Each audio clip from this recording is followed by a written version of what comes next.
Hello. What's going on, team? Welcome to another video. Beautiful day here in the UK. Beautiful day. What's the movie?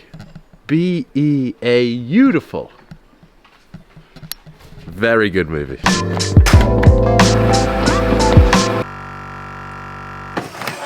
Because it's such a nice day and it's early and this is what I do. When it's a nice day, I have my coffee outside. Just gonna start the news video from here. Why not? Up. Oh yeah. There you go. First thing that I saw on Instagram, actually, that I was like, this is a glow up. I need to talk about this. The Torium Pro. Obviously, 2022 sanctional event. Sold out seats every day. But here is the glow up from 2015 and then 2022. I love to see businesses doing well. And like events and stuff. It's cool. Anyway, just some bite-sized news. Since the last time we spoke, CrossFit has a new CEO. An interim CEO. Obviously not like a full-time one.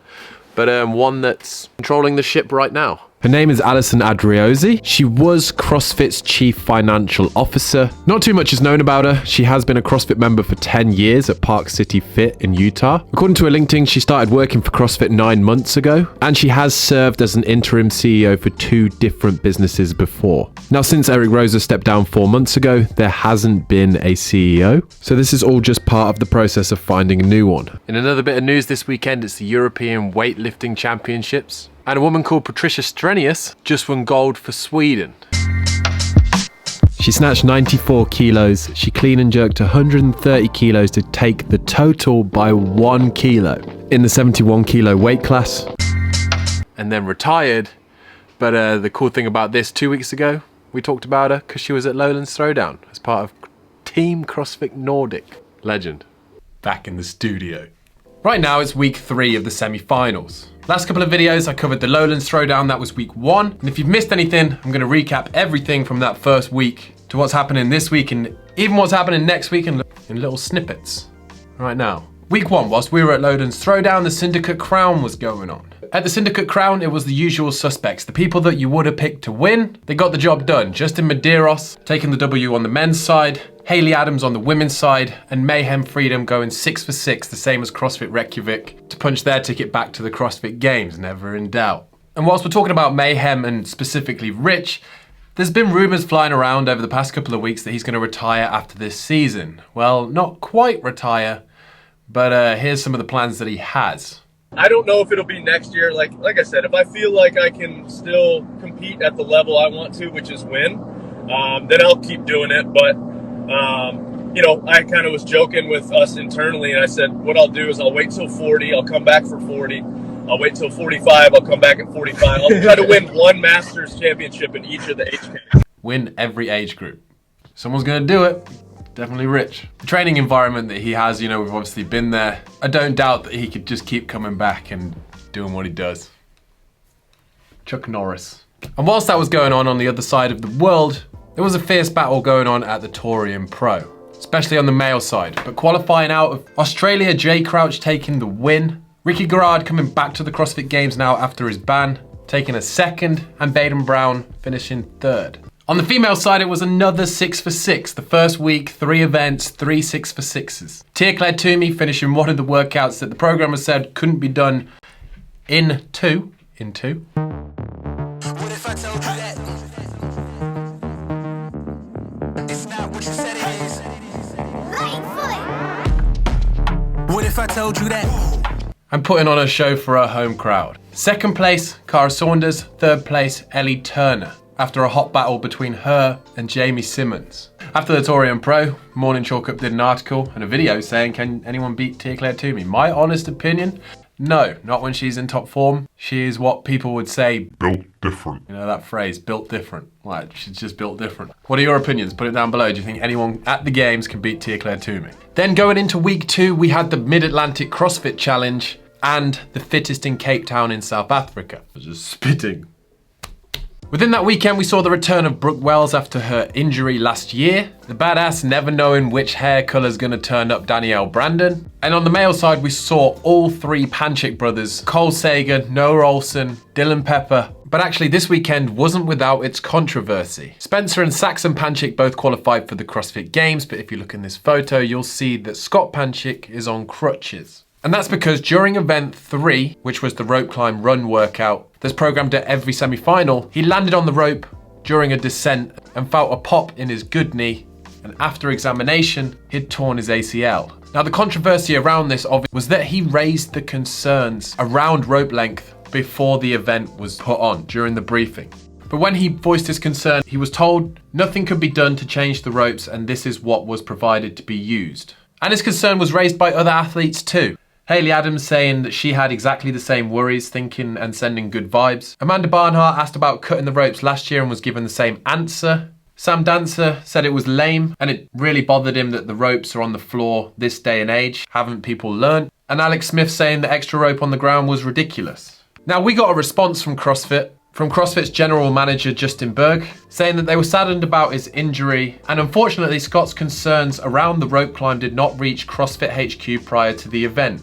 They said trying to ensure a real-time channel and dialogue is the reason why they created the new competition liaison position, but clearly there was a breakdown in this situation and they need to do something better about it going forward. Now the only kind of good thing to come out of this is obviously he said going forward we have relayed the issue around rope length to up-and-coming event organisers and instructed them to shorten ropes if needed for safety. So obviously from now on, any semi-final or competition, we shouldn't see the ropes touching the floor. It just takes for a bad thing to happen like this of a high-profile athlete to actually get it actioned and changed. It's a bit frustrating, and I feel for Scott. You know, like it's a big injury. Scott, I wish you a speedy recovery. And then in some jury splitting news, we had a question put out by CrossFit and Adrian Conway asking, would you want other competitors to come stand around you and root you on as you finish the workout after them? Mainly talking about the rope climb workout with some people, you know, finishing pretty fast, others struggling with the rope climbs and having to wait a lot of time. And there was a mixed bag of results. Some people saying that any support is good support. Solar saying leave me be. Danielle Brandon saying that ain't it. Christine Cole saying nope. Cody Anderson, nope. Fisa Gaffey, you can cheer me on from your finishing mat. Unless we're friends, nope. But then James Townsend had a point too, you know, some of these people grow up and idolize some of these athletes and would love them cheering them on. And Easy Mohammed kind of had the same answer as others. It's kind of like a note, but if they're friends, yeah, sure, go on, do it. What's your opinion on this? Put it down in the comments below again. We got a lot to talk about today. But anyway, Saxon Panchik taking the win for the males. Noah Olsen qualifying for his 9th CrossFit Games after 2 second place finishes on the final day. Going into the final day, he was actually sitting outside of the top 5. Then on the female side, Danielle Brandon took the win, winning the last 3 workouts, winning 50% of the workouts. Brooke Wells took 4th, so is going back to the CrossFit Games, super emotional. And then CrossFit Mayhem Independence winning it for the teams, making that the 3rd CrossFit Mayhem team to qualify for the CrossFit Games. After CrossFit Mayhem Freedom, Rich's team qualified first at the Syndicate Crown, but also CrossFit Mayhem Justice qualified there too, in 5th place. And then the fittest in Cape Town. On the male side, we usually see Jason Smith make it. There's only 1 spot.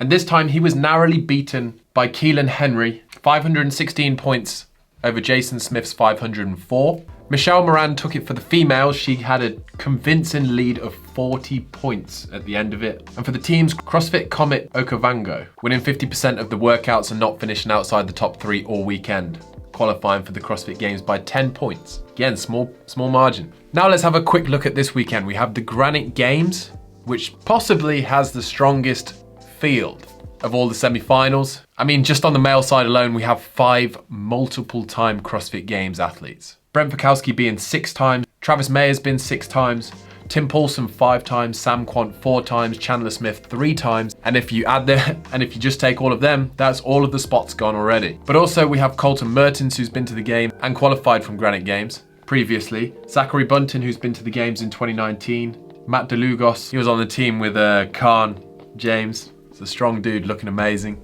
And we've got 5 women who have been to the CrossFit Games before. Amanda Barnhart's been 4 times, Danielle Spiegel's been 3 times, Emily Rolfe has 2 trips previously. Team Hustle Made, I hope you're all rooting for her. All eyes will be on Mallory O'Brien. Obviously, she's been working with Matt Fraser since the last CrossFit Games, and you know she had an amazing rookie season, smashed the open. And obviously, Fisa Gaffey. 2019, she was 24th at the CrossFit Games. Strong field, so it's going to be a good one to watch. And then we have the Far East Throwdown where, to be honest, most of the eyes are on Roman Krenikov. 2 events have already gone down. He's won both of them. The lift, impressive. He's got some big numbers. He did 330 pounds. He's a big dude though. But he's one of the people, you know, people are, including myself, saying, you know, he'll be in that top 5 this year at the CrossFit Games. It's going to be Interesting to see if he goes for 6 for 6. Could definitely happen.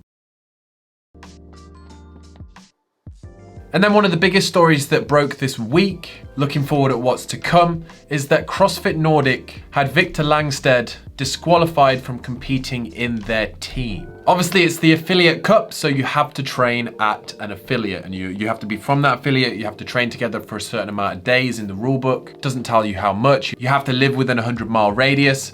And apparently, after vigorous investigation, including a thorough review of all materials provided by the athlete and other individuals, it was determined that the athlete in question did not meet the eligibility requirement and would be disqualified from competition. The team is still allowed to compete with the alternative, but we've had a response from Victor Langstedt saying that he did provide enough material, he has got enough days, he does live within the eligibility requirements. And I mean, if you read through his argument, it's very convincing. It just looks like there's been a huge gray area in terms of the rule book and how it should be and how many days here and there and whatever. And it's one athlete's word against CrossFit. Personally, knowing Victor, I know he wouldn't like cheat the system. He's put in the time. There's been a lot of people asking for them to go back on their decision. And it's just not really that cool.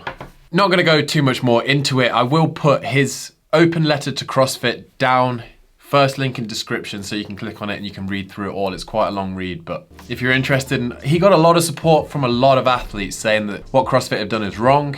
I mean, he's given up a lot of his time, his life, his money to be part of this team and then for CrossFit just to rule him out. But read through the letter, have a look at the data, have a look at the rule book and make your mind up for yourself. And anyway, that's where I'm gonna end today's news video, team. If you have enjoyed it, as always, please do smash that like button. If no one has told you today, you're an absolute legend. Head over to hustlemade.com for the sickest clothes in the game. Support us, it means the world. And I hope you're having a good day, night, evening, whatever it is, wherever you are in the world. Catch you in the next one. Legends.